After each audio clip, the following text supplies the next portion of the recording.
assim, abra comigo no Evangelho de Mateus, capítulo de número 28, versículos 18 a 20. Aqui está a nossa autoridade para o que fazemos, Mateus 28, 18 a 20, estas gloriosas palavras do Senhor Jesus Cristo após a sua ressurreição, dizendo: E chegando Jesus, falou-lhes aos discípulos, dizendo: É-me dado todo o poder no céu e na terra, portanto, assim seja, assim sendo, ide, fazei discípulos de todas as nações, batizando-os em nome do Pai e do Filho e do Espírito Santo, ensinando-os a guardar todas as coisas que eu vos apóstolo, isto é, tenho mandado, e eis que eu estou convosco todos os dias, até a consumação, ao final dos séculos. Amém.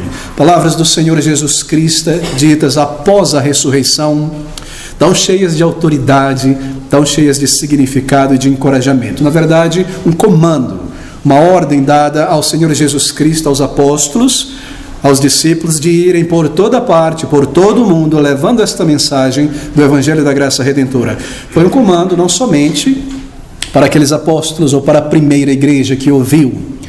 Não foi um comando dado apenas ao primeiro século, à primeira geração de cristãos, mas é um comando dado a cada crente, dado a cada igreja local ao longo dos séculos, até o fim dos séculos. A cada igreja que se formasse, há sobre o ombro de cada crente em Jesus Cristo um peso de responsabilidade sobre cada congregação, o comando de Cristo de irmos e pregar o Evangelho do Senhor Jesus. É um comando para nós, como nós sabemos, porque Ele diz: Eis que eu estou convosco todos os dias até a consumação dos séculos. Os apóstolos não viveriam até a consumação dos séculos. Assim, o comando à igreja, que existiria por todos os tempos até o final. E essa é a nossa autoridade para o evangelismo, comando do próprio Salvador. Por isso nós evangelizamos, assim por dizer, nós vamos e constrangemos pessoas, lidamos com ela, urgimos e instamos a respeito da alma, a respeito do pecado, da justiça e do juízo. Do pecado, que nós somos pecadores; da justiça, que Deus proveu a justiça para a nossa salvação na pessoa de Cristo; e do juízo vindouro. Se rejeitarmos esta verdade, então nós receberemos a justiça da lei, a condenação. Aqui está a nossa autoridade inicial. Esse é o nosso primeiro ponto. Marque, nós temos uma autoridade, um comando dado por Cristo, que pesa sobre nós, uma responsabilidade de levar o Evangelho. Bem, queridos amigos, Deus decidiu em sua sabedoria usar homens e mulheres para alcançar os seus eleitos. Isso em todas as gerações. O que significa dizer que ao longo das gerações, Deus usaria em seu plano de salvação, naquela gloriosa aliança estabelecida na eternidade, que o seu povo levasse o Evangelho aos eleitos de Deus, aqueles por quem Deus enviou o seu Filho para morrer. Claro, Jeremias diz que a salvação é do Senhor, a salvação pertence ao Senhor, porque é Ele quem dá vida ao pecador, é Ele quem abre os olhos espirituais, é Ele quem move a consciência, é Ele quem põe a semente inicial de regeneração, é Ele quem inicia e quem conclui a salvação, é Ele quem perdoa pecados, é Ele quem envia o seu Espírito. Todavia, apesar da nossa fragilidade, da nossa pequenez e grandes dificuldades, Deus se alegra em usar o esforço do seu povo em levar o Evangelho para a salvação. E por meio da comunicação do Evangelho, pelos lábios do seu povo, pela palavra impressa, Deus haveria e faz de usar o seu Espírito para tomar aquelas palavras e levar à mente, à consciência dos seus eleitos, e por meio desta palavra comunicada, chamar o seu povo, salvar os seus. Deus ama, nos diz a palavra de Deus, ver a compaixão no coração do seu povo por almas necessitadas, imitando o seu Filho amado. Ele ama ver crentes em Jesus Cristo copiando o Salvador, cristinhos, cristãos, compaixão de Cristo no coração de crentes por outras almas necessitadas. E é a grande alegria de nosso Salvador salvar pecadores. Ele verá o fruto do seu trabalho, mas acima de tudo, Ele se alegra em ver o seu povo alcançando almas. A palavra de Deus nos diz, queridos irmãos, em Provérbios, que é mais honroso salvar uma alma da morte do que governar um império. E esta honra elevada, que é maior do que governar um império, todo crente em Jesus Cristo pode ter. levar o Evangelho para a salvação de almas. Não é maravilhoso pensar sobre isso?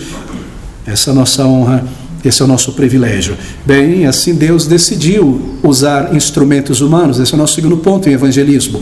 Ele poderia ter enviado seus anjos poderosos, santos, que nos ares, com sinais, com voz altiva, poderiam conclamar a humanidade a crer no Deus vivo. Ele poderia ter feito isso, mas ele deu ao seu povo pessoas regeneradas, que deveriam ter compaixão por outras pessoas, de se levantarem e irem e abrirem seus lábios e falarem do amor do Salvador.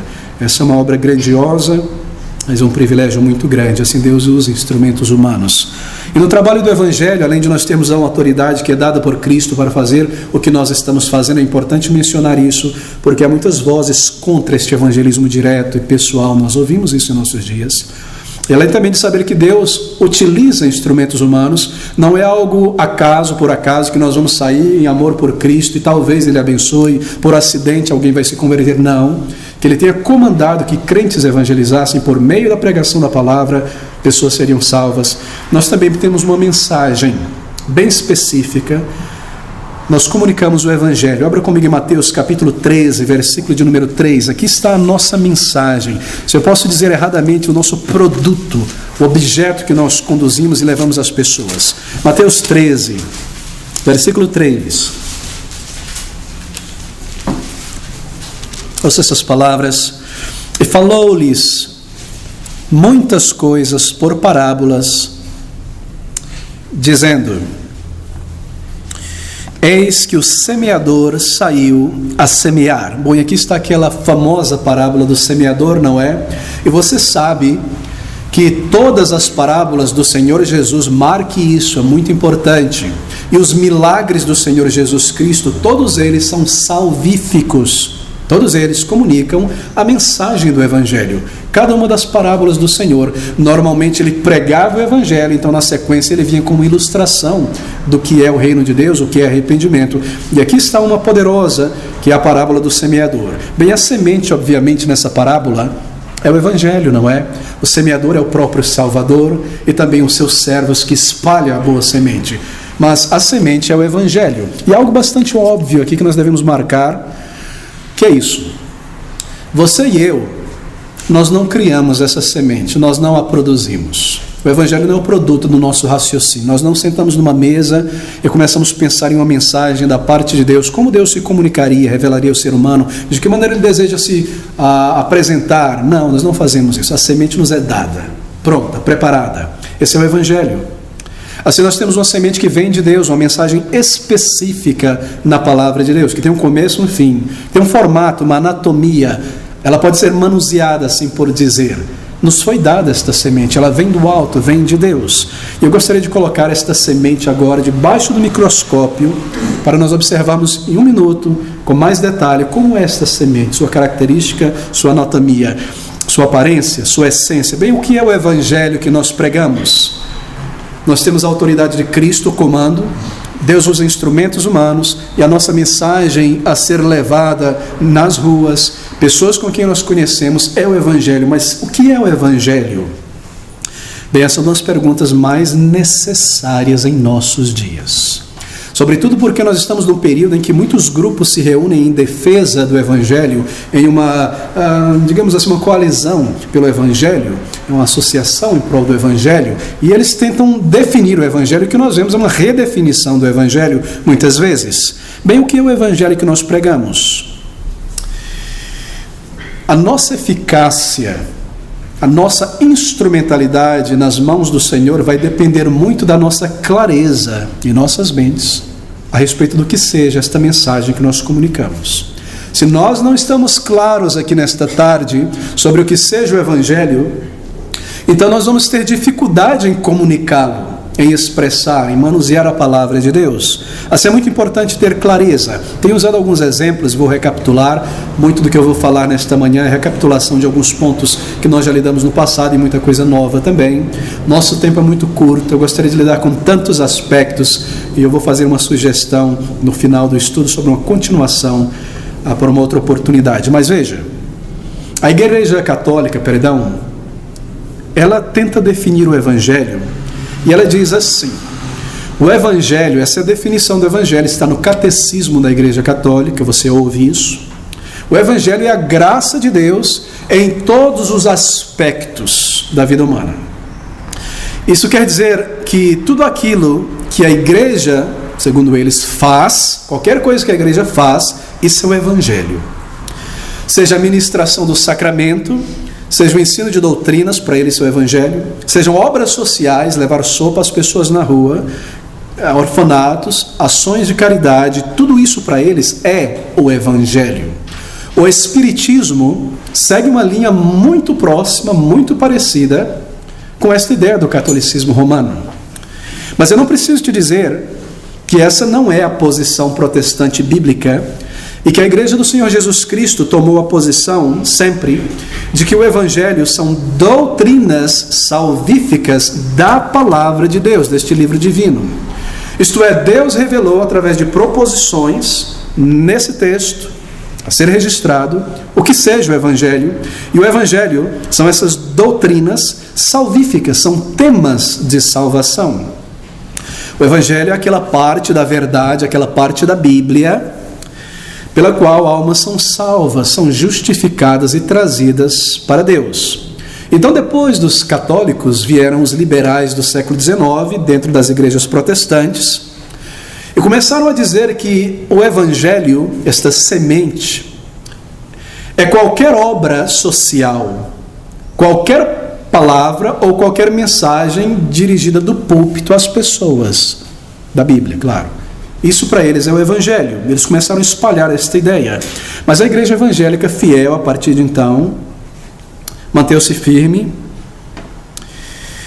e defendeu por muito tempo, é claro, que o Evangelho não era isso. O Evangelho é um grupo específico de doutrinas na palavra de Deus. E eles se mantiveram firmes, não é? Defendendo esta ideia até uns 30, 40 anos atrás, de que o Evangelho, o evangelismo, é a pregação direta, marca esta palavra, direta, verbal, intencional do Evangelho. E não obras sociais, e não qualquer coisa que é anunciado um estudo a partir da palavra de Deus. E hoje, em nossos dias, nós encaramos o mesmo antagonismo a respeito desta semente, do que seja o Evangelho. Porque muitos pastores no meio evangélico, pentecostal, reformado, tradicional, é triste dizer até no meio reformado, batista e outros grupos, quando você pergunta a eles o que é o Evangelho, eles te dirão que o Evangelho é um sinônimo para toda a Bíblia. Isso é ensinado hoje em seminários. Em certo sentido, sim, a Bíblia é a mensagem que apresenta a salvação progressivamente revelada, a obra da aliança eterna da graça, sim. Mas na Bíblia, o Evangelho não é isso. O que eles querem dizer é que quando quer que eles preguem, eles estão pregando o Evangelho. Quando eu estou pregando para edificar os santos, eles dizem: estou pregando o Evangelho. Quando eu admoesto pela palavra, corrigindo algo, estou pregando o Evangelho. O que quer que eu pregue, onde quer que eu pregue, sendo da Bíblia, é sempre o Evangelho. Esta ideia é em voga em nossos dias. Mas, queridos amigos, o termo Evangelho, no original e os seus derivados, evângelos e todos mais, o termo Evangelho na Bíblia é um termo muito específico, técnico. E você sabe que termos técnicos têm um uso bem específico, não é? Assim é o termo Evangelho na palavra de Deus. E é um termo que sempre significa, sempre e sem exceção, e eu já fiz essa pesquisa por muito tempo, e você pode fazê-la também. O termo evangélico sempre significa aquelas doutrinas específicas da palavra de Deus, que quando elas são pregadas, trarão pecadores ao arrependimento e à fé em Jesus Cristo. Você pode fazer essa pesquisa. Você perceberá que quando a palavra evangelho é utilizada no Novo Testamento, está sempre utilizada em um contexto de ganhar almas. Assim, o evangelho não é tudo na Bíblia que eu pregue. É um termo muito específico, é sempre utilizado no Novo Testamento em um contexto de alcançar almas para a salvação. É por isso que nós temos uma mensagem evangelística da palavra de Deus todas as semanas. Toda semana nós abrimos a palavra de Deus à noite, no culto da noite, escolhido para isso, onde uma mensagem intrinsecamente evangelística da doutrina do evangelho é pregada, sendo proclamada ao não salvo. Porque são estas verdades que irão conduzir uma pessoa a buscar ao Senhor, a entender o seu pecado, entender a obra de Cristo Jesus e buscá-lo para o perdão. Veja comigo 1 Coríntios capítulo 9, versículo 16. Aqui está com toda clareza esta verdade. 1 Coríntios 9, 16. Paulo dizendo aqui, observe: porque se eu anuncio o evangelho, não tenho do que me gloriar, pois me é imposta essa obrigação, e ai de mim se não anunciar o evangelho. Se um pregador não anuncia um evangelho de uma maneira regular, contínua na igreja, então este texto aqui, olha, ele é esvaziado, ele não está desafiando esse pregador. Observe novamente: porque se anuncia o evangelho, não tenho de que me gloriar, pois me é imposta essa obrigação, mas ai de mim se não anunciar um evangelho. Se um pregador regularmente não prega o evangelho, este versículo não desafia. Mas no momento em que esse pregador, que não está pregando o evangelho continuadamente, ele entende que o evangelho sempre significa evangelismo, alcançar o perdido, alcançar almas, então ele fica perplexo, ele cai o queixo, ele descobre que ele não entendia isso, que ele estava desobedecendo a Deus, e de repente ele se torna um evangelista. De repente ele passa a ser um evangelista. Segunda metade do versículo, observe o que ele diz: ai de mim se não anunciar o evangelho. Ai de Paulo, e ai deste pastor, e ai de qualquer outro pastor que está num púlpito e não pregar continuamente o evangelho da graça redentora. Quando ele entende isso, ele passa então a separar pelo menos um sermão dominical para pregar, para proclamar o evangelho da graça redentora. Bem, querido amigo, se não há pregação regular do evangelho numa igreja, então você pode desistir e buscar outra igreja. Porque se não há pregação do evangelho, para onde eu vou enviar meu vizinho que eu estou evangelizando? Para que ele ouça o evangelho.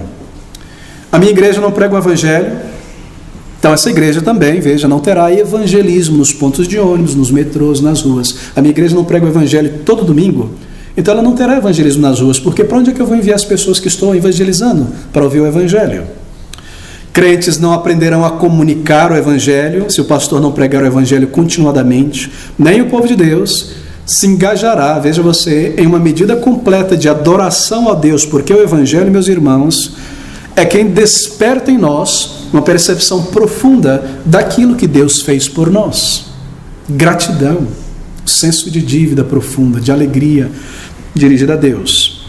E sem pregação evangelística regular, o povo de Deus não aprenderá a ter um testemunho semanal, não aprenderá os argumentos do evangelho, e porque o evangelho não é pregado ali semanalmente. Então eles não saberão as ilustrações, os raciocínios, os argumentos do evangelho, nas parábolas, nos milagres, nos textos claramente evangelísticos. É a comunicação destes textos do evangelho, especificamente evangelísticos, que ensina a igreja como evangelizar, porque eles estão exatamente aqui para alcançar almas e treinar a igreja como comunicar o evangelho. Bem, pregação do evangelho do púlpito semanalmente é um elemento de evangelismo que deve estar sempre presente em uma igreja bíblica. Mantenha isso sempre em mente, meu irmão. Evangelho é um termo técnico.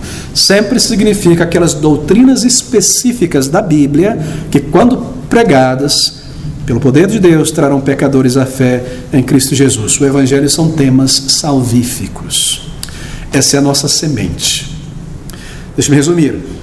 Evangelizar é um comando que Deus dá a você e a mim, não é opcional.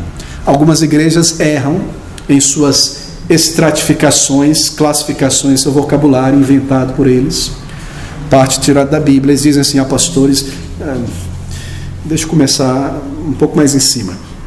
Há serafins, querubins, surubins, desculpa, esse é um peixe, apóstolos, anjos, pastores, bispos, pastores, evangelistas, obreiros, etc. Isso não é bíblico. Ele é evangelista, eu sou levita. Nada disso. Todos nós somos evangelistas. Essa é uma imposição sobre cada um de nós. Isso é dado por Deus, é colocado por Deus sobre nós. Você percebe? Deve haver uma solenidade. Esqueça o surubim, pare para pensar agora. Isso é colocado sobre nós. É um comando de Deus. Você nunca passa a responsabilidade para outra pessoa na igreja. Somos nós. Você está evangelizando, você ora a Deus pedindo sabedoria e oportunidade. Esse é um comando do Senhor colocado sobre os ombros de cada crente. E este é um sinal de uma verdadeira conversão. Amor por almas está dentro de nós. Uma pessoa, quando é salva, santificação é essa propulsão maior, santidade para Deus, em todos os aspectos, e levar o Evangelho. Eu quero falar com meu pai, com minha mãe, com meu irmão, com meu tio, minha irmã, eu puxo as pessoas, eu vou atrás. Isso está no crente, é colocado pelo Espírito. Esse é um comando do Senhor, evangelizar. O Senhor se apraz em usar o seu povo. No evangelismo, nossa mensagem, ela é muito clara, ela é muito específica, ela é a mensagem do Evangelho. Fala sobre pecado, sobre a minha condição de pecador, fala sobre arrependimento para com Deus, diante de Deus, fala sobre fé no Salvador, novo nascimento, regeneração, experiência de conversão. Envolve todas essas coisas, são temas de salvação. O comando de Deus, Ele usa instrumentos humanos, a nossa mensagem específica. Agora deixa-me fazer o seguinte apresentar o seguinte ponto. Como evangelizava a igreja no primeiro século? De que maneira ela trazia o evangelho às pessoas? Qual era, em outras palavras, o seu método? Como a igreja evangelizava? Porque queremos ser bíblicos, não é? E seguir o exemplo da igreja desde o início. E nós precisamos saber isso. E nesse ponto eu gostaria de lidar com o método que nós devemos utilizar. Não confunda método com técnica ou estratégia. O método é bíblico. Nós devemos encontrar na palavra de Deus, porque nós temos a mensagem e devemos aprender também não só a mensagem, mas a maneira de comunicá-la correta. O método está aqui. Estratégias são várias, técnicas são várias, eu vou tocar nisso dentro de um minuto. Abra comigo em Atos capítulo 8, versículo de número 3 a 4. Atos capítulo 8, versículos de 3 a 4. Essas palavras: e Saulo assolava a igreja, entrando pelas casas e arrastando homens e mulheres, os encerrava na prisão. Observe agora: mas os que andavam dispersos, crentes, iam por toda parte, aqui está, anunciando a palavra. Isso é muito importante. Observe o termo anunciando.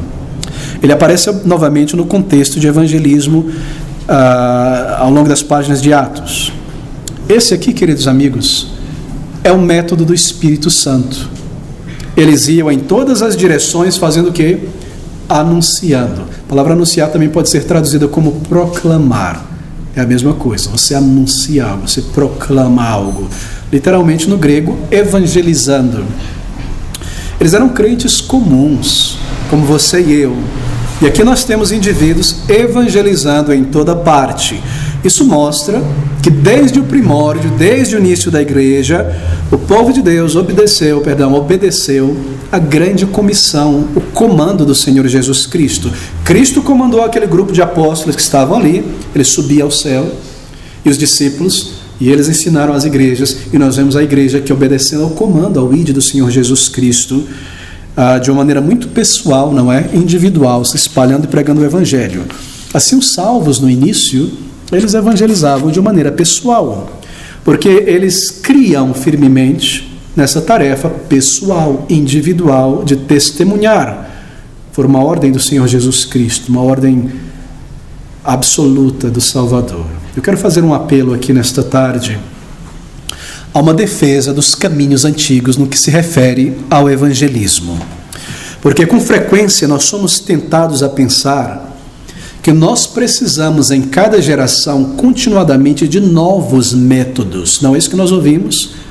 Nova geração, novo método, de acordo com a cultura, de acordo com os tempos. Nós somos tentados a pensar que nós precisamos de novos métodos inovadores para evangelizar, que o método antigo, usado, amado pelo povo de Deus, desde a igreja no seu início, não funciona mais em nossos dias. Há uma tendência a pensar dessa maneira. A nossa preocupação, a nossa ansiedade é pregar o Evangelho. E nós temos um método dado pelo Espírito, que nos foi dado para usarmos este método. 1 Coríntios 9,16, volte àquele texto. Lembre-se dessa palavra que é anunciar. Eles saíram, a igreja no início, o quê? Anunciando. Veja agora 1 Coríntios 9,16, espero que você tenha notado. Porque se anuncio o Evangelho, eu não tenho de que me gloriar, pois me é imposta essa obrigação. E ai de mim se não anunciar o Evangelho. Aqui está. Anunciar, proclamar. A igreja se espalhou de Jerusalém, de toda parte, anunciando, proclamando. Paulo pregava, ele anunciava o Evangelho. Anunciar é uma dessas palavras-chave na Bíblia, proclamar. Porque ela define o que nós fazemos quando nós evangelizamos. Nós temos um comando de Deus para evangelizar, Ele usa instrumentos humanos, a nossa semente é específica, ela está no bolso. Quando eu estendo a mão para lançar, Deus me dá um método de como fazer isso. Eu devo anunciar essa mensagem. O Evangelho é uma mensagem específica e é uma maneira específica de comunicá-la. Ela deve ser proclamada, ela deve ser anunciada. E esse termo, ele diz informa a maneira que quando eu ir a um ponto de ônibus, sentar com uma pessoa no café na universidade, a maneira como eu vou trazer ou lidar com indivíduos ao longo da semana, comunicando o Evangelho, deve ser feita desta maneira, proclamando, anunciando. Mas esse termo também serve para definir se um método, marque isso, de evangelismo é bíblico ou não. Se você marcar esta palavra, proclamar, anunciar, você vai ter uma chave que te ajudará a definir se o método que uma pessoa está utilizando, uma igreja está utilizando para comunicar o Evangelho e lançar a semente é bíblico ou não é. Nós devemos sempre perguntar então, este método de evangelizar X ou Y, este método, é um método proclamacional ou não? Isto é, a maneira como está sendo comunicado o Evangelho é uma apresentação explícita, racional da verdade que é dirigida à mente de uma pessoa, ou é algo que não envolve uma mensagem clara, racional à mente, passa por cima da mente, só apela às emoções, algo abstrato, algo indireto, alguma coisa desse tipo. Este método, ele é proclamacional? É uma apresentação, uma explicação racional da verdade dirigida à mente de uma pessoa? Se não, este não é um método legítimo, não é um método bíblico. E por método proclamacional do Evangelho, nós queremos dizer anunciar o Evangelho, persuadir com argumentos do Evangelho, exortar com exortações do Evangelho. O Evangelho é bem definido e a maneira de comunicá-lo também é bem definido. Apresentar com clareza, de maneira racional o Evangelho, isso é proclamar o Evangelho. Por quê? Porque o Evangelho é uma mensagem. E é uma mensagem revelada em texto, segue-se uma sintaxe, há uma gramática, há uma ordem, há uma compreensão que deve ser dirigida à mente, é uma mensagem que, sendo compreendida, cobra do indivíduo uma resposta, o Espírito opera, assim ela deve ser dirigida à mente racional, uma mensagem que deve ser comunicada de maneira direta. Veja 2 Timóteo capítulo 4, versículo 1, aqui está este método de comunicar o Evangelho, onde Paulo ensina a Timóteo, que é um protopastor, ele representa pastores, como ele deveria comunicar o Evangelho. 1 Timóteo capítulo 4, 1. Mas o Espírito expressamente diz que nos últimos tempos apostatarão alguns da fé, dando ouvidos a espíritos enganadores. Perdão, querido, 2 Timóteo, não está aqui. 2 Timóteo 4, desculpe, esse texto tão famoso, Paulo ensinando, conjurando a Timóteo, conjuro-te, pois, diante de Deus, veja a solenidade disso, e do Senhor Jesus Cristo, que há de julgar os vivos e os mortos na sua vinda e no seu reino. Agora observe aqui o método que Paulo ensina para corretamente se comunicar o Evangelho. Timóteo, eu te conjuro diante de Deus, eu estou partindo, e você ficará aqui e ensinará outros pastores. Esta é a maneira de comunicar o Evangelho até o final. Conjuro-te, pois, diante de Deus, que cantes a palavra, que chame o coral, e as bandas, e o fantoche, e o jogral, e as crianças, e o que quer que seja, de maneira alguma. Que pregues. E pregar é uma comunicação racional de ideias dirigida por palavras à mente racional de outra pessoa. Este é o método. Nós sabemos o que é o Evangelho, um grupo específico de doutrinas, temas de salvação, e a maneira de comunicar é por palavras dirigidas à mente racional. Conjuro-te diante de Deus que pregue a palavra, e você deve também instar, fora de tempo, corrigir, repreender. Se eu ensino, explico, analiso, comparo, contrasto, eu sou um professor. Mas se eu ensino, analiso, comparo, contrasto e também aplico, insto, urjo, eu sou um pregador. E o evangelista, ele não apenas ensina algo frio, olha, isso aqui, não, ele deve instar, ele deve urgir. Assim eu me torno evangelista. Eu estou comunicando a mente, instando. Eu estou mostrando que essa é uma mensagem não apenas de curiosidade, uma mensagem de vida ou morte. Assim o evangelismo envolve este instar. Mas o evangelismo, ele é comunicado por palavras. Uma apresentação musical de uma banda não é proclamação do evangelho. O uso de teatro não é proclamação do evangelho. Jograis, cantatas infantis, adultos, porque não são comunicações diretas da mensagem do evangelho à mente de uma pessoa. São meios indiretos, de um tipo de entretenimento religioso. Por que você quereria usar um drama para comunicar o evangelho? Por meio indireto, para que a pessoa leia ali, opa, tem um evangelho aqui. Quando você pode falar isso de maneira direta e clara, esse é o método de Deus, não é verdade? Nós vivemos uma época muito confusa, onde as pessoas imaginam que tocando música do YouTube, eles vão evangelizar pessoas, não é? Porque há sentimentos ali cristãos, de alguma maneira, a palavra deve ser pregada. Sentar-se com a pessoa, comunicar, instar, ungir, explicar a mente racional estas palavras, esperando e dependendo do poder do Espírito. Eu conheço igrejas que tudo que fazem em termos de evangelismo é uma cantata de Natal. E ensaiam por 3 meses, outubro, novembro e dezembro, com uma cantata e convidam um monte de gente. Eu digo isso com respeito, é claro. Ou fecham uma rua, trazem uma banda, profissionais de saúde, comida, então passam um filme Jesus. Mas isso, queridos, não são métodos legítimos, embora haja uma boa intenção de alcançar pessoas. Mas não é um método bíblico, não é um método que é abençoado pelo Espírito Santo. As palavras do apóstolo Paulo são claras. Pregue verbalmente, de uma maneira direta, simples e clara, comunique a palavra a pessoas, a mente para a mente. Essas palavras constituem um comando para todo pastor, para toda igreja envolvida em evangelismo. Pregue, anuncie.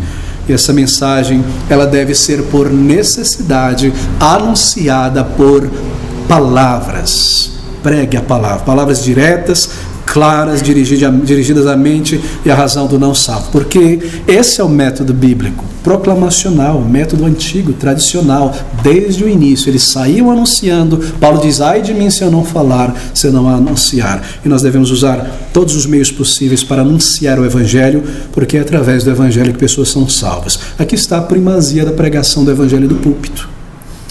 Deus deu ao púlpito a primazia. Por isso que há muitas maneiras, não é, de comunicar o Evangelho, anunciar. Primazia está na pregação do púlpito. Todavia nós reunimos crianças e adolescentes para anunciar a palavra, sem brincadeirinhas, sem coisas que distraem, direto à mente da criança.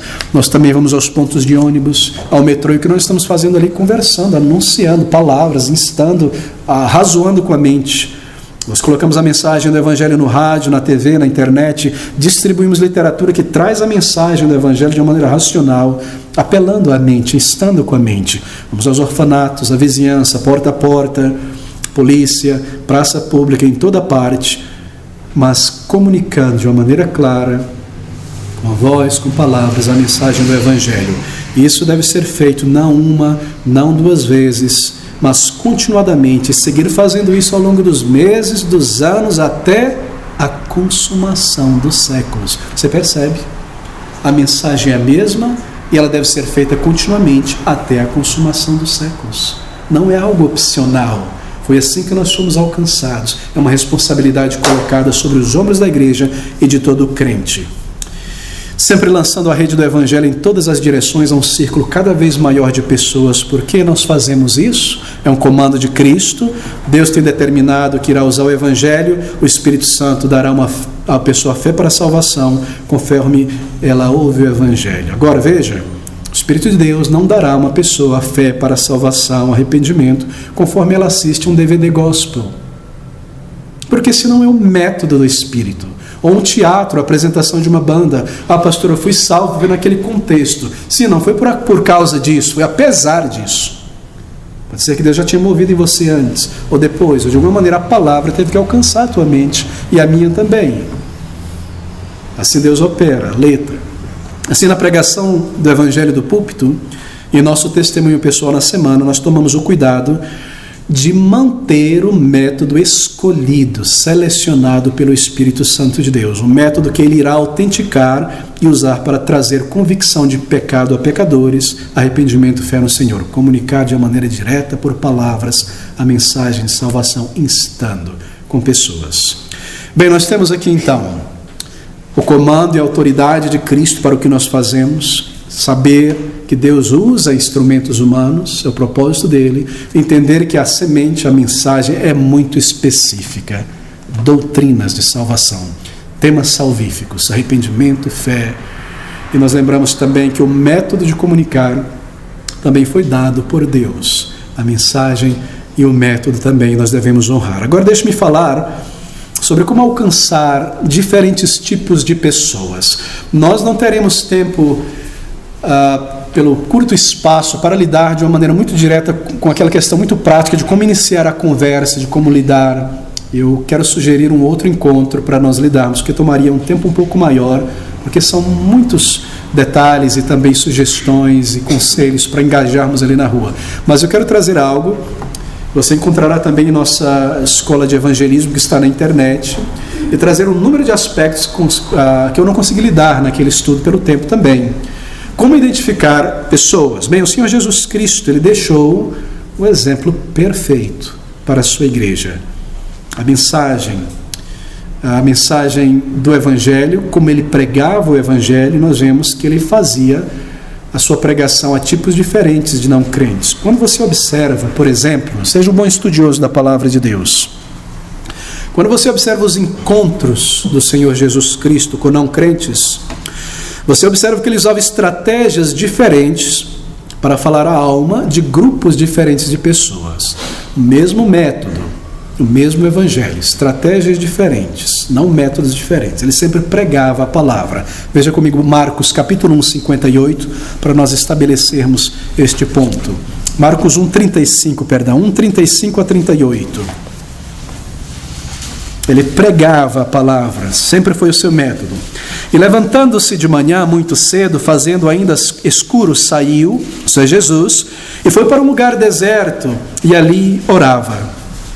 E seguiram-no Simão e os que com ele estavam, e achando-o lhe disseram, todos te buscam. Observe, todos buscavam a Jesus porque todos experimentavam no contexto anterior muitas curas, e todo mundo estava atrás dele, os discípulos viram, tem muita gente doente, vamos chamar o Senhor Jesus Cristo, todos o buscam para a cura. E observe a resposta de Jesus, e ele lhes disse, interessante, vamos às aldeias vizinhas. Mas Senhor, Pedro poderia ter dito, aqui estão as pessoas enfermas. Sim, é a resposta do Senhor, mas eu já passei por aqui. Como assim? Ele diz, vamos às aldeias vizinhas, para que eu ali também pregue, porque para isso vim. Se ele veio apenas para curar enfermos, ele ficaria ali, porque já havia uma multidão acumulada na fila ali. Ele veio para pregar, para isso eu vim, pregar, anunciar o Evangelho que é ele próprio, o Evangelho da graça redentora em Cristo Jesus. Mas em sua pregação, em seu ensino, ele já usava, de estratégias diferentes para pessoas diferentes. Nós observamos então que o Senhor, de propósito, ele distinguia grupos diferentes de pessoas na sua maneira de comunicar o Evangelho. Ele fez isso para o nosso aprendizado, para que o nosso testemunho hoje, até a consumação dos séculos, fosse eficaz. Mateus capítulo 22, observe estes grupos de pessoas aqui.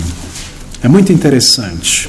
Mateus 22, versículo 1 a 5. Ele põe isso numa parábola, numa ilustração. Então Jesus, respondendo, tornou a falar-lhes em parábola, dizendo, o reino dos céus é semelhante a um certo rei que celebrou as bodas de seu filho. Do versículo 1 ao versículo 5, ele vai ilustrar pessoas espiritualmente indiferentes, ignorantes. E enviou os seus servos a chamar os convidados para bodas, e estes, em outras palavras, não quiseram vir, não estavam interessados, indiferentes. Eu ignoro esse rei, eu não estou interessado. Eles não quiseram vir. Depois enviou outros servos, dizendo: dizei aos convidados: eis que tenho o meu jantar preparado, os meus bois e cevados, já mortos, e tudo já pronto, vinde às bodas. Eles, porém, não fazendo caso, desinteressados, espiritualmente ignorantes, foram, um para o seu campo, outro para o seu negócio. Eu não estou interessado, tem um jogo de futebol hoje, eu tenho minha carreira, meu trabalho. Aqui está o primeiro grupo. Pessoas espiritualmente ignorantes da verdade, não lhes afeta, não têm interesse nisso aqui. Agora veja, versículo 6, ele fala sobre rebeldes militantes, são ateus mesmos. E os outros, apoderando-se dos servos, os ultrajaram e maltrataram. É isso que o ateísmo faz com o povo de Deus. Ultraje, ataque, aqui está ateus. Esse é um chamado, não é para as bodas, é um chamado do Evangelho. Vinde a Cristo. Não estou interessado. O que? Cristo, Deus não existe. Darwin, etc, etc, etc. Como você pode crer em Deus? Ultraja, maltrata o evangelista. E no versículo 11 nós vemos pessoas que são justas aos seus próprios olhos diante de Deus. Pule para o versículo 11. E o rei, entrando para ver os convidados, não é? Ele chamou gente dos caminhos, de todo lugar, e a ceia está pronta, e todo mundo está ali. E o rei, entrando para ver os convidados, viu ali um homem que não estava trajado com vestes de núpcias. Essa é a pessoa que se auto-justifica diante de Deus. Eu não preciso das vestes de núpcias de Cristo, a sua justiça. Eu tenho as minhas próprias da minha religião, da minha boa obra. Aqui está Cristo Jesus separando grupos de pessoas. E lá em Lucas capítulo 14, versículo de 15 a 21, temos uma parábola, eu não vou ler, mas você marque aí. Cristo está apresentando pessoas autoindulgentes. Eu lidarei com cada uma delas em alguns minutos. Pessoas autoindulgentes. A parábola das virgens, por exemplo, 10 virgens, retrata pessoas ignorantes e diferentes. Não, elas não sabiam que hora o noivo ia chegar, que eu preciso preparar minha lâmpada, óleo. Não, tem uma festa aqui, vamos lá. Igreja, assim, vamos, de vez em quando eu leio alguma coisa, eu rezo, aceito uma visitação, coisas como essa. Ignorantes, indiferentes ao evangelho. A parábola do semeador define várias categorias de terrenos, né, de pessoas. Assim o Senhor Jesus Cristo separava esses grupos. E nós temos aqui 4 classes de pessoas que você irá encontrar todos os dias em São Paulo, nas ruas, na faculdade, no escritório, na firma, entre familiares. É importante distinguir estas pessoas. Essa pessoa com que eu estou conversando é uma pessoa que se auto-justifica diante de Deus? Não, eu faço o melhor, eu tenho minha religião, eu não meto o nariz na vida de ninguém, fui batizado, eu estou com as minhas vestes de obras. Então essa pessoa ateu, não interessa, faz chacota. Ou é uma pessoa ignorante, tá bom, Deus é tudo, Deus é maravilhoso, Deus é amor, Deus é tudo para mim, eu não me interessa, não estou nem aí. Que tipo de pessoa nós estamos lidando? Porque dependendo do tipo de pessoa, nós podemos aproximar dessa pessoa de uma maneira específica com o Evangelho. Aqui está, espiritualmente ignorantes e diferentes, talvez seja a maior parcela da população mundial, não é? Pessoas assim. Nós temos também, bem próximo dessa primeira fatia, parcela, os justos aos seus próprios olhos, normalmente religiosos. Nós temos os ateus, 2 tipos, não é? Agnóstico, ateu, e aquele que só imita o ateu com um argumento, outro que aprende a ler na televisão, na internet. E você tem o autoindulgente, autointeressado. São pessoas que se aproximam da religião por algum benefício pessoal, não é? Eu quero vender um produto, eu quero encontrar alguma pessoa, promover minha política, meu ideal. A igreja é um grupo de pessoas, então eu tenho ali uma audiência. Pessoas autointeressadas. Deixa-me lidar com a primeira delas, o ignorante, indiferente em questões espirituais. Essa é a maioria dos descrentes. Talvez você e eu estivemos nessa fatia da população. Pessoas ignorantes da verdade, achando que sabia tudo da religião. Cheio de preconceitos. Indiferentes ao estado de nossa alma. Lá em Mateus 22, versículo de 1 a 5, nós temos essas pessoas, não é? São pessoas centradas neste mundo. Às vezes, essa pessoa ignorante do Evangelho, espiritualmente indiferente, é uma pessoa extremamente materialista. Apegada demais ao bem, ao trabalho, ao dinheiro. O Evangelho, a alma, eu quero ganhar, eu quero aproveitar. São pessoas assim. Suas casas, suas posses, confortos, família, entretenimento, lazer, não parece haver qualquer interesse espiritual nessa pessoa. Ela fala disso, daquilo, vou ganhar, vou viajar, meu próximo cruzeiro, minha próxima viagem, minha roupa, quero acumular, vou comprar. A conversa da pessoa é isso. Tudo isso ocupa a sua atenção por inteiro, não há qualquer interesse espiritual, pessoas totalmente despreocupadas com a eternidade, com a sua alma. E mesmo em uma sociedade religiosa como as dos judeus no passado, haviam pessoas indiferentes e ignorantes de coisas espirituais, claro. Assim como há em famílias evangélicas ou religiosas pessoas extremamente ignorantes ou indiferentes à palavra de Deus. Pessoas assim conhecem muito sobre política, os artistas do momento, as tendências do momento, mas nada ou quase nada de interesse espiritual. Se elas conhecem alguma coisa espiritual, é uma mistura de religião, de ideias religiosas que ouviram um pouco na televisão, na Ana Maria Braga, alguém sendo entrevistado aquela senhora lá que apresenta o programa, numa literatura que pegou do chão, alguma coisa que viu na internet, alguma coisa que ouviu. Não é uma salada, são ideias estranhas sobre religião, noções sobre Deus que são incipientes, que não têm base na palavra de Deus, que chegam a ser até patéticas. Muitos deles também têm um certo desprezo pela religião cristã, bíblica em particular, e embora não demonstram isso diretamente, você percebe isso, são indiferentes à religião para eles é tudo uma coisa só, o importante é fazer o bem, estão completamente tomadas por coisas desta vida, seja seus interesses, suas preocupações ou problemas, e talvez você conheça e conviva com muitas pessoas desta natureza. Talvez a maioria de nós fomos assim, ignorantes, indiferentes em questão religiosas. Bem, como lidar então? Como alcançar esta fatia, este grupo de pessoas indiferentes à palavra de Deus, espiritualmente ignorante, que constituem a maior parte das pessoas não salvas? Bem, o Senhor Jesus Cristo, Ele continuadamente lidou com pessoas assim. E que passos nós identificamos então na maneira do Salvador lidar com estas massas? Bem, aqui está, primeiramente, uma direção baseada na estratégia do Senhor Jesus Cristo. Primeira coisa talvez se fazer, uma das coisas a fazer, uma estratégia óbvia, não é? É a desassociação. O Senhor Jesus Cristo observe, ao lidar com pessoas, muitas vezes ele se desassociava dos líderes da religião corrompida de Israel. Essa é uma estratégia óbvia. Muitas vezes ele falava e agia de uma maneira que mostrasse com clareza que a sua pessoa e o seu ensino estava desassociado do ensino dos fariseus e dos escribas. E ele fazia com frequência para estabelecer com clareza a diferença entre a sua pregação e o ensino deles. E as pessoas percebiam, ele não ensinava como os escribas. A sua justiça era diferente da dos fariseus. Assim, com muita frequência, nós vemos o Senhor Jesus no Evangelho de uma maneira clara, objetiva, tornando aos seus ouvintes claro também a diferença entre a sua mensagem e a religião corrompida da época. Veja, por exemplo, Lucas 12:1. Abra comigo rapidamente Lucas 12, versículo 1.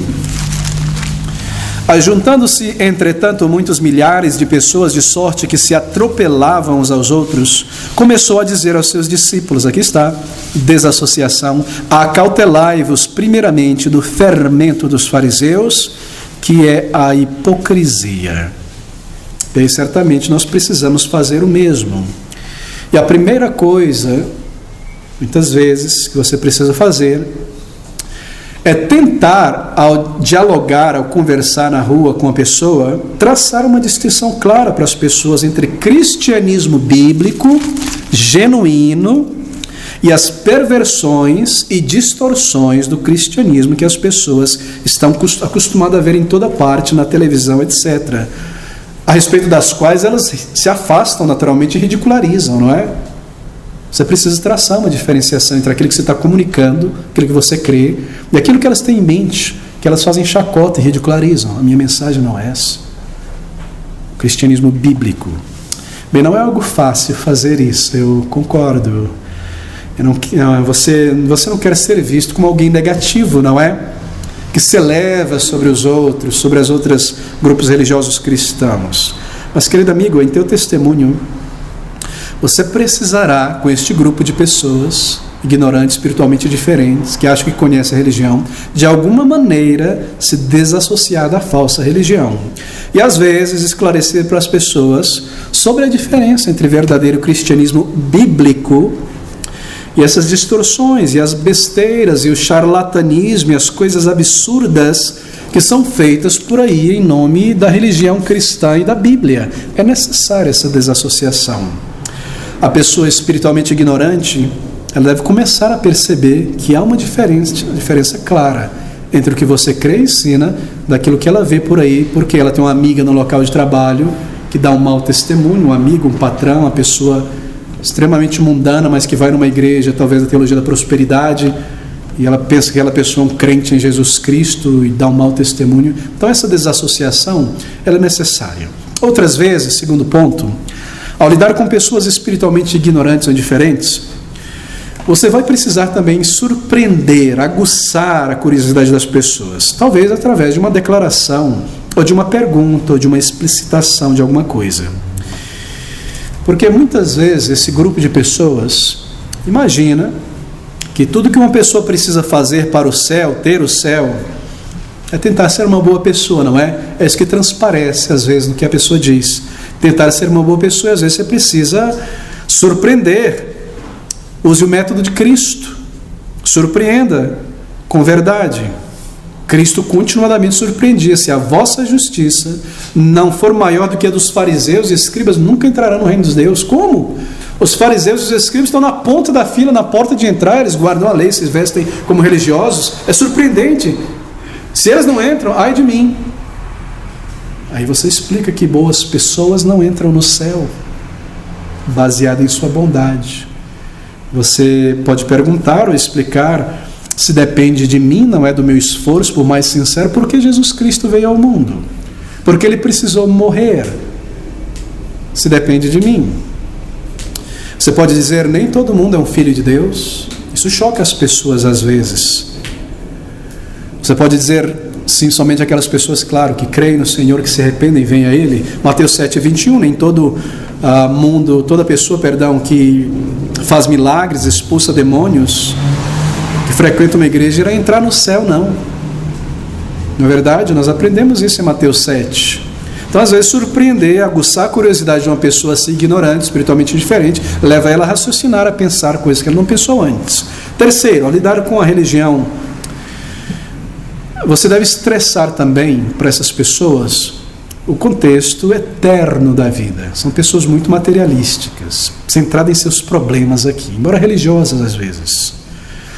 Estressar o contexto eterno da vida. Na mente de uma pessoa assim, religião é para melhorar as pessoas neste mundo. E muitas vezes você pode usar declarações que surpreendam este ouvinte ignorante e leve as pessoas a pensar. Você pode dizer, por exemplo, que a intenção do cristianismo nunca foi tornar o mundo em um mundo melhor. Jamais.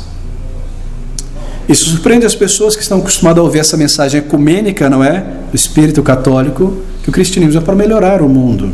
Sim, claro, o cristianismo pode melhorar o mundo como um subproduto. Pessoas transformadas, regeneradas, melhoram o seu ambiente, não é? Socialmente, eticamente, moralmente. Mas essa não é a intenção do cristianismo. Esse é um mundo condenado, um mundo destruído. É um barco furado. O Senhor vai voltar para destruir, tirar as pessoas, destruir, reconstruir. Sempre haverá guerra, sempre haverá catástrofe. Os pobres sempre o tereis convosco. Sempre vai haver pobreza e miséria até o final. Deuteronômio fala sobre isso. Os pobres sempre estarão ali. Então, o cristianismo não é para reformar o mundo. O cristianismo bíblico está envolvido em uma missão de resgate de pessoas para fora deste mundo. E esses são conceitos que as pessoas não conhecem estes dias, e isso leva as pessoas a pensar. Por exemplo, as pessoas falam muito sobre otimismo, né? A ciência, as coisas estão melhorando, são cristãs, entre aspas, essas pessoas. Mas você pode dizer para elas que o Senhor Jesus Cristo foi o maior pessimista a respeito do futuro e do destino deste mundo presente. O maior de todos os pessimistas. Ele falou sobre guerra, miséria intensificando, destruição, pessoas se afastando, filho contra pai, pai contra filho, pessoas desobedientes no final dos tempos, até o final, guerra, catástrofe, pessimismo absurdo, não é? Grande realismo. Não veio para reformar este mundo, e às vezes você pode trabalhar assim, com essa pessoa ignorante e diferente. E há muitas maneiras de lidar com elas. A Bíblia ensina que boas pessoas não vão entrar no céu. Claro, você precisa explicar isso. Se o meu objetivo é ser o melhor possível, uma boa pessoa, estou perdido, eu não entrarei no céu. São pecadores que encararam o seu pecado e se arrependeram diante de Deus, que irão entrar no céu. Então essa é uma maneira. Outra maneira, Deus não ouve a oração de todo mundo. Claro, você precisa explicar isso, não é? Nem todos são filhos de Deus, porque nem todos estão interessados em Deus e não colocam coisas espirituais em primeiro lugar. Obviamente você não vai ao extremo de dizer que Deus nunca ouve a oração de um pecador não arrependido.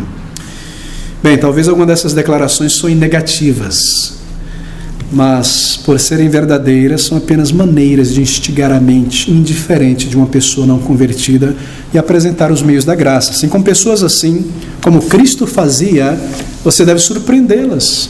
Pessoas religiosas, espiritualmente indiferentes ou não religiosas, ignorantes da verdade da palavra de Deus, nós precisamos buscar em nosso testemunho pessoal nas ruas, capturar a atenção de pessoas espiritualmente frias, indiferentes, mostrar que a verdadeira religião bíblica não é nada parecida com a parafernália do neoevangelicalismo de nossos dias ou as sandices do neopentecostalismo.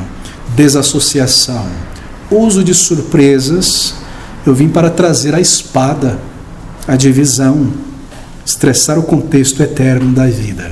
O indiferente precisa ser levado a pensar, a ver que ele estava errado no seu preconceito, nesta ideia errada sobre religião, sobre a Bíblia, sobre Deus. Assim nós estamos imitando o Senhor Jesus ao lidar com pessoas espiritualmente indiferentes desta maneira. Segunda classe, deixe-me correr. Nós temos então as pessoas justas aos seus próprios olhos. Mateus 22:11, você pode ler depois, já lemos uma vez. Um grande número de pessoas nessa classe. Pessoas justas aos seus próprios olhos. Sobretudo aqui no Brasil, não é? Um país altamente religioso, supersticioso. Pessoas justas aos seus próprios olhos são a base de toda a religião que está baseada em boas obras. Catolicismo, espiritismo, budismo, religiões asiáticas, islamismo, seitas, muitos evangélicos não convertidos. Nós estamos falando aqui de pessoas que se auto-justificam diante de Deus. Essa pessoa é orgulhosa espiritualmente. Ela confia em si, em seu esforço. Ela é ignorante também na mensagem do Evangelho. Ela desconhece a salvação pela graça. Todo o clero judeu se encaixava nessa categoria. E o Senhor continuamente confrontava esta fatia da religião, que era o clero judeu, pessoas que se auto-justificavam. Porque imaginavam que pelo seu manter meticuloso da lei e das cerimônias, seriam salvos. E na mente de uma pessoa justa aos seus próprios olhos, observe você, elas pensam assim: Deus é um tipo de professor que não espera que o aluno conheça e entenda tanto quanto ele. Assim é Deus. Assim, se o aluno conseguir 50% do conhecimento, então está bom, ele passa. Assim, se eu fizer o meu melhor, não posso ser perfeito, se eu fizer o meu melhor, Deus vai aceitar, eu vou passar pela porta do céu e entrar, Ele vai me receber ali. E o justo aos seus próprios olhos é uma pessoa que pensa dessa forma em termos espirituais. Se você disser a ela: todos nós somos pecadores e Deus deve nos julgar por isso, ela responde: sim, mas ninguém é perfeito, não é? Claro, Deus não espera a perfeição de ninguém. E se eu fizer o meu melhor, Deus vai me receber no céu, independentemente dos meus pecados, minha falha. Ele é amor, Ele perdoa. Ele não espera a perfeição. O erro Ele perdoa, o que Ele espera de mim, Ele espera como um pai, não é? O filho não faz errado ali, você já viu esse tipo de ilustração? Eles usam isso o tempo todo. O filho fazendo o seu melhor, está bem, mas Deus é um pai perfeito, Ele é santo, Ele é um justo juiz. E esse é o argumento: ninguém é perfeito, todo mundo peca. O que você deve fazer então? Você deve raciocinar com a pessoa e explicar o erro do raciocínio. Bem, nós somos imperfeitos, não é porque nós somos imperfeitos que pecamos, é porque nós somos pecadores que nós somos imperfeitos e fazemos tudo que é errado, porque está na raiz o pecado. Eu sou um pecador, eu não apenas faço coisas imperfeitas, eu nasci, eu sou, no meu coração, dentro de mim. A causa dessa imperfeição é a pecaminosidade da minha alma. Pessoas que são assim, que se auto-justificam, elas também subestimam, diminuem muito a santidade de Deus, porque imaginam que um pecadinho, né, uma coisa de Deus perdoa, contanto que eu compense, né, se eu pulo o carnaval da fornicação, da droga, da traição, que quer que seja, contanto que eu pego uma cinza. Você tem que explicar e perguntar: a cinza ou o sangue? Explicar que redenção é por meio de Cristo Jesus. Então, são pessoas que reduzem a santidade de Deus. É por isso que é muito importante explicar os atributos de Deus para as pessoas. Pessoas que se auto-justificam fazem isso. Talvez você conviva com pessoas assim. Creio que também muitos de nós éramos assim, especialmente se nós nascemos no meio religioso. Pessoas justas aos nossos próprios olhos. Bem, essas só ficam em segundo lugar, então, aquelas espiritualmente diferentes em termos da população, pessoas que nós encontramos. Mas nós vemos como Cristo lidou com pessoas assim. Veja o caso de Nicodemos. Nicodemos era uma pessoa típica nesse respeito, justiça própria, um currículo religioso, mas não possuía uma experiência espiritual genuína com Deus. E foi nesse ponto que o Senhor lidou com ele, lá em João 3:1. Nicodemos, você vem com teu currículo religioso maravilhoso, você é um mestre Israel, mas você nunca experimentou conversão, regeneração. E assim ele vai ao nervo da questão. Sem experiência de conversão não há entrada no céu. Então esse é o ponto, nós precisamos lidar com o cristianismo. É uma religião experimental. Eu experimento isso em minha vida. Ele me transformou a uma experiência de conversão, de regeneração. Não é somente fazer o melhor, é uma obra do Espírito que muda o meu caráter. E eu sou uma nova pessoa.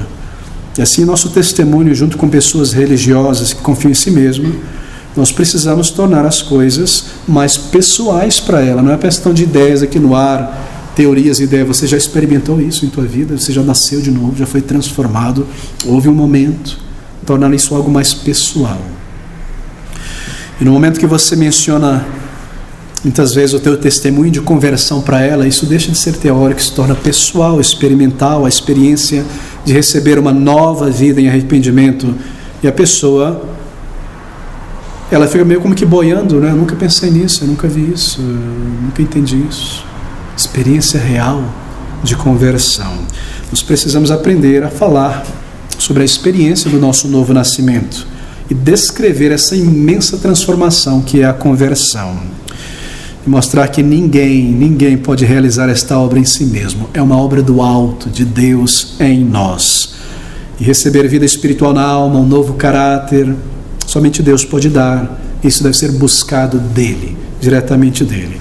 Bem, o Senhor não falou essas coisas para Nicodemos para rebaixá-lo, humilhá-lo, mas para despertar, alarmar a ele quanto à necessidade de uma experiência de conversão pessoal com Deus, e nós devemos fazer o mesmo.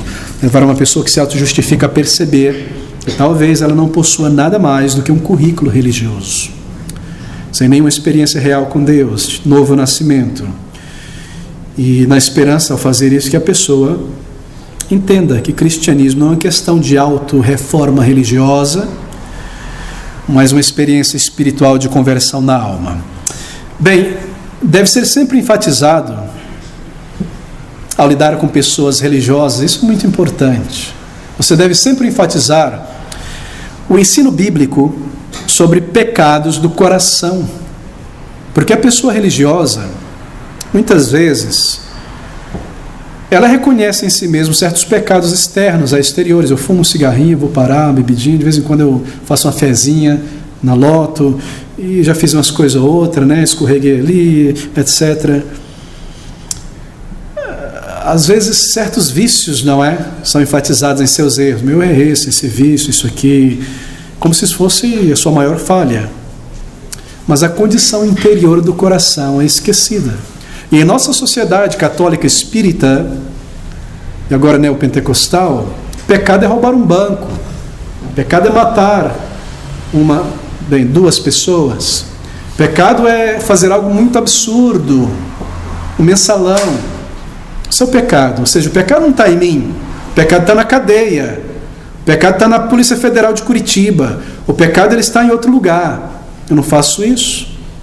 Então, enfatizar que o pecado está no coração, e a raiz é o coração, e o pecado é nada mais do que a manifestação da minha pecaminosidade, mostra a pessoa que o ensino da palavra de Deus é que nós somos pecadores. A nossa condição interior é esquecida por muitas pessoas. Assim, a Bíblia declara que o orgulho é pecado, e pecado me leva à condenação. O orgulho é pecado, a cobiça é pecado, o mau temperamento, a dureza, a frieza, falta de domínio próprio, a inveja, mesquinharia, imoralidade, mentiras, desobediência, rebelião. Tudo isso as pessoas não consideram isso como pecado. Mas nós vemos isso em listas junto com assassinos, avarentos e idólatras. Então, o coração deve ser enfatizado. Esses pecados do coração precisam ser apresentados e assim a nossa natureza demonstrada. Nós reconhecemos que isso não é algo fácil de ser apontado em um testemunho pessoal, na verdade. Às vezes ir diretamente ao ponto de dizer: você é uma pessoa das mais egoístas na face da terra, um miserável, um pobre pecador, um vaidoso. Você não faz isso, na verdade. Por isso que é difícil trazer isso. Então nós temos que apelar as pessoas a perceberem o que é o pecado.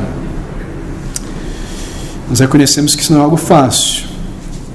Por isso que creio que é mais fácil deixar isso para o pregador no púlpito e trazer a pessoa para ouvir o Evangelho. Porque o pastor, o pregador, ele pode fazer isso, não é? Porque ele não está falando com ninguém especificamente, nem ele sabe o que você está aprontando, nem o que você está vivendo.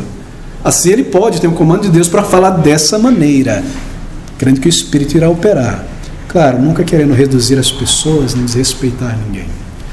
Então é muito melhor trazer, muitas vezes, para que seja ouvido, mas nós precisamos alcançar o coração e mostrar o que é o pecado. Bem, isso é importante, mas grande cuidado deve ser tomado, porque nosso objetivo não é perder o testemunho, mas manter a oportunidade aberta. Assim, tome cuidado na maneira de apresentar isso. Nós queremos estressar a realidade da nossa natureza antes da conversão, e que só a conversão pode mudar por dentro. Bem, gostaria brevemente de lidar com a terceira categoria identificada pelo Senhor Jesus Cristo, está em Mateus 22:6. Preciso correr agora. Este é o ateu, o infiel, não é? Ele pegou os servos, maltratou, atacou. Esse é o ateu. Ele não só não crê, como ele despreza, ele faz chacota do pregador do Evangelho. E deve ser distinto aqui entre o ateu e aquela pessoa desinteressada. São grupos diferentes. E o ateísmo, o agnosticismo também é um número crescente. É uma percentagem crescente em nosso país.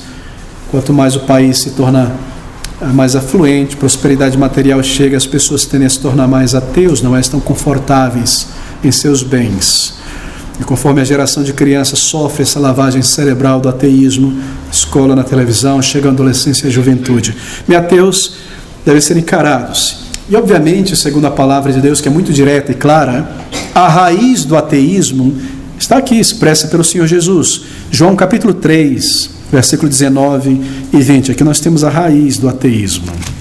Veja comigo, João capítulo 3, versículo 19 e 20. O Senhor Jesus Cristo dizendo, mostrando esta raiz, 19 a 20. E a condenação é esta, que a luz veio ao mundo, a verdade, e os homens amaram mais as trevas do que a luz, porque as suas obras eram más. Porque todo aquele que faz o mal odeia a luz e não vem para a luz, para que as suas obras não sejam reprovadas. Bem, a base do ateísmo, diz o Salvador, é o pecado. Ateus querem indulgir o orgulho e a imaginação pecaminosa e se sentirem livres para fazer o que quiserem, pecarem como desejarem, sem ter o temor da reprovação de um Deus. Essa é a raiz. Eu me escondo nas trevas, eu não venho para a luz. Então, porque eu tenho uma consciência que me diz que existe um Deus, eu preciso tentar lutar contra isso para que eu viva o meu pecado. Essa é a base do ateísmo, tenho certeza disso. O temor da reprovação de Deus levam as pessoas a evitarem a menção do nome de Deus, não é? Quero viver em meu pecado, nós também, essas coisas estão erradas aqui, não vamos mencionar o nome de Deus aqui em nosso meio, não. Se é um Deus, então um senso de culpa que eu sinto pelo meu pecado é da parte de Deus em minha consciência. Então eu rejeito Deus para aliviar a consciência. Outra razão do ateísmo é um espírito orgulhoso que rejeita a luz, isto é, que rejeita a instrução e a condução que venha de fora de si mesmo. Isso é um orgulho muito grande. O ateu é assim. Eu não quero ser guiado em questões éticas, morais, espirituais, as questões maiores de alguém que me ensina de Deus. Eu mesmo consigo traçar o meu caminho pelo mundo. Essa é a base do ateísmo. Já me deram meu compasso, minha régua, a minha mente, a ciência. Bem, eu não preciso sentir que eu devo a Deus qualquer coisa. Essa ideia de que eu dependo de Deus para viver me fere o orgulho. Isso é o ateísmo. Viver em meu pecado, um orgulho muito grande. Como lidar com eles? Bem, você precisa tentar mostrar a eles os imensos buracos do raciocínio de um ateu. E mostrar que ateísmo, no final das contas, é uma fé, não é verdade? É uma fé, sim, a religião do ateísmo. Mostrar a fraqueza, a impotência do ateísmo em construir. A crueldade da lógica do ateísmo se desdobrada ao seu fim último é morte, é lei do mais forte, o que é que importa, portanto que eu me livrei, tirei a minha. Mostrar que o ateísmo é uma fé, você precisa de mais fé para crer que o nada, do nada, trouxe todas as coisas à existência, do que crer que um Deus inteligente, do nada, trouxe todas as coisas à existência, não é verdade? Então você precisa de fé para crer que o nada do nada trouxe tudo à existência. Mais fé do que um crente que crê que um Deus inteligente do nada trouxe tudo à existência. Mostrar a crueldade do ateísmo. O ateísmo só demole, né? Parece uma máquina de demolir, não é? Mas você não constrói nada com o ateísmo. Você já ouviu falar sobre o orfanato beneficente dos ateus? Que algum ateu construiu algum orfanato? Associação de Amizade e Caridade Ateia. Já viu alguma coisa do tipo? Cruz Vermelha ateia, para ajudar as pessoas que estão morrendo na guerra. Você já viu alguma coisa desse tipo? Ateu construindo alguma coisa boa para a sociedade, de fato? Não, só destrói, só acaba, só arrasa e não põe nada de melhor no lugar. Mostrar a crueldade lógica do ateísmo. Milhões de pessoas mortas por causa de sistemas ateus. Milhões mesmo. O resultado último do ateísmo. Então você precisa se preparar um pouco, talvez estudar um pouco os argumentos dele, e pensar sobre estas coisas. Assim, tenha boa literatura, nós temos na livraria muito material para isso, e nosso testemunho pessoal. Você não se submete à linha de raciocínio de um ateu. Tome cuidado em não entrar no campo dele necessariamente. Grande orgulho que ele tem de imaginar superior e científico e levantar questões e inspecionar a minha fé, como se eu tivesse que provar tudo para ele. De maneira alguma, você deve mostrar para ele os seus erros, as falhas também. 2 Coríntios capítulo 10, versículo de número 5, nós lemos o comando da palavra de Deus a respeito disso: destruindo argumentos e toda altivez que se levanta contra o conhecimento de Deus e levando cativo todo o entendimento à obediência de Cristo. Essa é a nossa postura com o ateu, o agnóstico, o semi-ateu. O ateu deve ser desafiado. Desafiar a capacidade do ateu de explicar a origem das coisas. Nunca consegue explicar a origem, não é?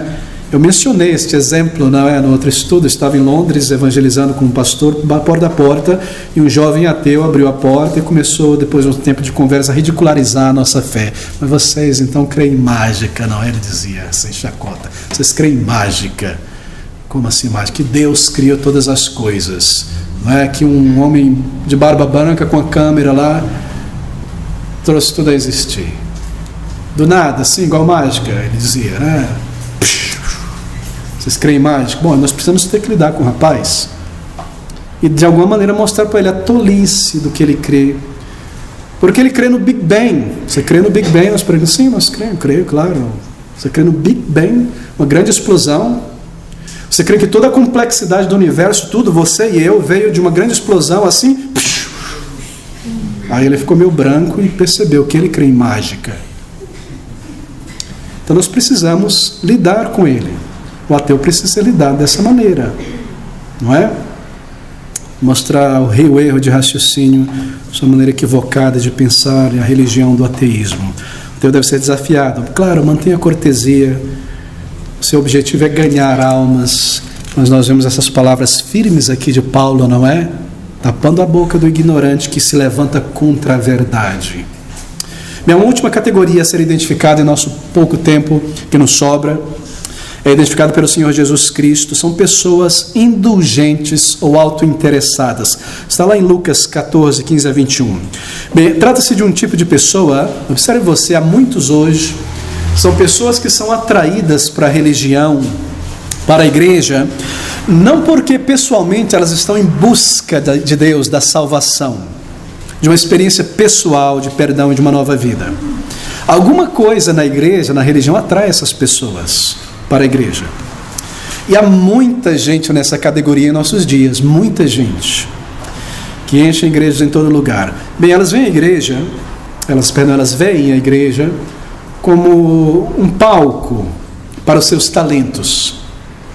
Não é? Deixa eu tentar minimizar para você ter uma ideia. Ela toca sanfona em casa, o eboé, igreja, música, para o Senhor, lá alguém vai bater palmo para mim. O reco-reco, triângulo. Eu estou dizendo isso, mas eu já vi isso acontecer. Sim, já vi isso acontecer. Então são pessoas que veem a igreja como um palco para a sua coreografia, para a sua estética. Alguma coisa atrai elas para a igreja. Tocar na banda da igreja, cantar no coral da igreja. Sua bela voz, sim, uma bela voz, talvez. O coral da igreja me atrai, então eu vou para ali. Participar de atividades sociais, esportivas, onde o seu talento, o seu hobby é demonstrado. A igreja que é só esporte atrás de esporte. Domingo, sábado, não fazem nada. Então elas vêm pela amizade um contexto em que ela pode mostrar sua habilidade no vôleibol. E ter alguma admiração, e ter pessoas que admirem, alguma coisa assim. Muita gente é atraída para a igreja por questões como essa. A igreja é uma audiência para suas ideias, para sua ideologia, para sua política. A igreja é um mercado para os seus produtos, seu consultório, que quer que seja. Há algo na igreja, entre o povo de Deus, que atrai essas pessoas, e ali elas ficam por um bom tempo, mas não são convertidas. Não nasceram de novo. E o Senhor, muitas vezes, aqui está o método dele, e às vezes, durante o seu ministério na terra, ele usava palavras de repreensão, para advertir solenemente que aqueles que tentavam segui-lo de uma maneira artificial estavam equivocados. Eles não entendiam o caminho de arrependimento e fé pessoal no Salvador, e o custo. Assim ele parava: você está me seguindo? Você já calculou o custo? Ninguém que sai para a guerra não calcula se pode ir contra o rei com tantos soldados ou construir uma torre o tempo todo. E às vezes ele mesmo chocava essas pessoas para ver se elas continuavam seguindo, se elas pensaram com calma. Vocês estão prontos a perder tudo? Vocês vão comer da carne do Filho do Homem, beber o sangue do Filho do Homem? Muitas vezes ele fazia isso. E nós vemos isso no Sermão do Monte. Continuamente ele apresentava os elementos espirituais do Evangelho para as pessoas que se voluntariavam a seguir a Jesus. Veja João 6, 51 a 60. João 6, 51 a 60. Bem rapidamente aqui. Eu sou o pão vivo que desceu do céu. Se alguém comer deste pão, viverá para sempre. E o pão que eu der é a minha carne que eu darei pela vida do mundo. Eles disputavam ali a respeito disso. Versículo 53, na verdade eu vos digo que se não comerdes a carne do Filho do Homem e não beberdes o seu sangue, não tereis vida em vós mesmos. E ele segue dizendo estas coisas, e nós vemos então no versículo 60, muitos, pois, dos seus discípulos, ouvindo isto, disseram: duro é este discurso, quem pode o ouvir? E a murmuração, etc. E nós lemos então que muitos depois já não mais andavam com ele. Aqui está. Muitos voltaram para trás.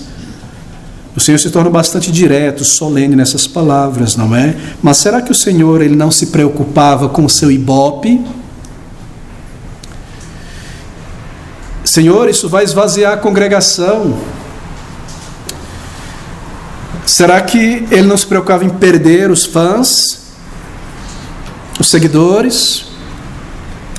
Não, porque o objetivo dele era reunir um povo salvo.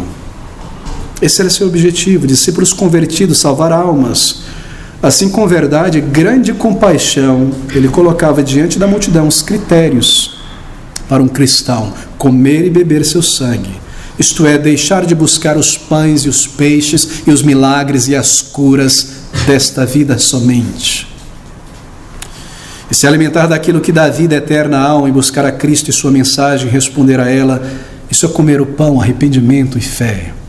Bem, muitas pessoas hoje convertidas vieram para a igreja por um alto interesse, mas hoje elas agradecem a Deus porque alguém um dia, chamou a atenção delas de uma maneira amigável, séria, para as verdades das questões espirituais, a necessidade de arrependimento, a necessidade de fé. Nós fazemos isso na igreja e nós fazemos no local de trabalho e entre familiares religiosos. Porém, muitas vezes,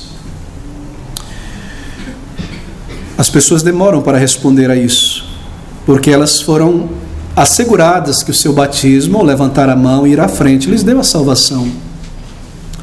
Foram batizados em algum lugar, se tornaram membros de uma igreja e ali aprenderam a linguagem de Sião, o vocabulário do povo de Deus, mudaram a sua moda exterior, foram institucionalizados na igreja sem nascerem de novo. E nós vemos o Senhor lidar com essas pessoas, essa classe de pessoas, e muitas vezes essas pessoas autointeressadas envolvem uma grande fatia de jovens.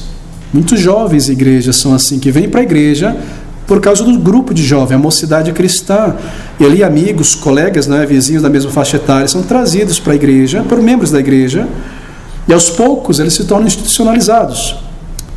Elas passam a concordar com a mensagem, mudam um pouco os seus hábitos, fazem uma profissão de fé em Jesus, mas nunca conscientemente, sozinho, buscaram um Salvador. Não houve um processo de contrição por pecado, arrependimento, busca. Elas levantaram suas mãos, foram batizadas depois. Por que elas fizeram isso? Bem, porque aquele grupo de adolescentes, ou jovem, ou de casal, etc., tinha uma grande... significava muito para eles. Era uma grande amizade. E eles estavam sendo novos amigos, Eles jogavam bola no clube, iam para a igreja com eles, seus novos amigos. E esses meus novos amigos demonstram interesse por coisas religiosas. Eles obviamente entendiam que para permanecer nesse grupo social, então, como um deles, precisaria de alguma maneira vestir a camisa dos valores desses amigos. De outra forma, sempre seriam vistos como aqueles meio de fora. Assim, no acampamento que eles foram convidados, muitas vezes, por esse amigo, debaixo de muita música, de muito apelo, de muito emocionalismo, eles decidiram levantar a mão e aceitar a mensagem, para que todo mundo visse que eles vestiram a camisa da religião. Claro, fizeram isso com sinceridade, porque eles queriam realmente estar ali com aquele grupo de amigos, pessoas tranquilas, pessoas que sorriem. Minha vida é depressiva em casa, no trabalho, e eu tenho um grupo social de pessoas que me anima, não é? Isso é bom, isso afeta a mente, traz bom ânimo, alegria, mas são pessoas religiosas, então eu preciso vestir a camisa da religião de alguma maneira. E elas foram trazidas pela emoção. Muitas vezes a sua experiência de conversão não ocorreu. Laços de amizade no grupo de jovens, música que eu gosto, decisão, aceitação. E essas coisas são muito importantes para os jovens, e elas querem se identificar com seus amigos que professam a fé, mas nunca entenderam que o critério do Evangelho é uma convicção pessoal, genuína de pecaminosidade, uma busca pessoal por perdão. Nunca houve na maioria delas uma busca consciente, um verdadeiro arrependimento, uma experiência real de conversão. E com o passar dos anos, isso mostrará o resultado na vida delas: frieza espiritual, de volta ao mundo, uma vida religiosa mecânica. Casam-se muitas vezes no meio religioso, separações difíceis depois, trágicas, coisas como essa. Quando a beleza inicial daquele momento passa. Somente uma atitude séria ao lidarmos com esses amigos, zelando pela alma deles, buscando com simpatia ajudar, auxiliar, apontando o critério da verdadeira conversão, arrependimento e fé, que nós iremos ser testemunhas e instrumentos na mão do Senhor para com essas vidas. Bem, não institucionalize assim uma pessoa como um cristão antes que o Espírito tenha operado uma obra de regeneração. Nunca se precipite em tratar uma pessoa como um crente antes de ver frutos genuínos de conversão. Evite o vocabulário errado. Procure explicar que a verdadeira fé em Cristo é mais do que entusiasmo intelectual, religioso. Fé em Cristo é mais do que uma bandeira ideológica, mais do que uma ideologia, não é? Eu necessito explicar a necessidade de crer com o coração, arrependimento verdadeiro, buscar uma experiência genuína de conversão. Não use métodos errados, não é? Fuja de literatura que diminui o teor do Evangelho, que apresenta apenas o Evangelho como uma leve mudança de um palco para outro. Não dê esse tipo de material. Jamais envie pessoas a reuniões, a igrejas e a encontros onde métodos e técnicas mundanos, humanas, são usados, como levantar a mão, fazer uma resposta física, debaixo de muita música, de muito emocionalismo. Música, teatro, coisas como essa, usadas para causar um efeito emocional nas pessoas e obter uma decisão. Não leve pessoas a lugares assim, isso irá confundir a pessoa que você está evangelizando. Talvez isso foi um tanto negativo, não é? Mas as palavras do Senhor Jesus Cristo naquela multidão soaram assim negativas. Tanto é que muitos deixaram de segui-lo. Mas o nosso objetivo é salvar, alcançar almas, advertir as pessoas autopreocupadas, autointeressadas do perigo em que elas se encontram e do que é a verdadeira conversão.